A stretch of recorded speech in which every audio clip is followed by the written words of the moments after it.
বিসমিল্লাহির রহমানির রাহিম। সমস্ত প্রশংসা আল্লাহ তাআলার জন্য, যিনি আমাদেরকে একবার নয় বারবার ফিরে আসার সুযোগ দেন।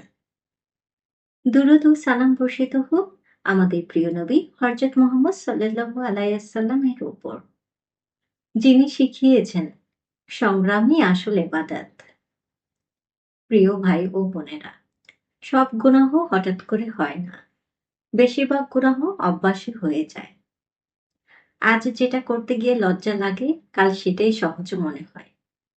নফস চায় গুনাহকে স্বাভাবিক বানাতে, কিন্তু আল্লাহ চান আমরা জাগ্রত থাকি। দিনানুর বলে, পুন পুন গুনাহ দেহ এক ধরনের ভার তৈরি করে।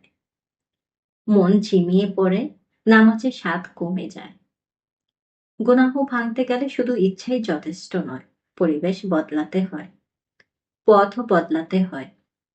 আজ নিজেকে প্রশ্ন করুন, আমি কোন গুনাহটা অভ্যাসে পরিণত করেছি? এটা কি একা থাকলে বাড়ে, নাকি মোবাইল, কথা, সঙ্গ এর সাথে জড়িত?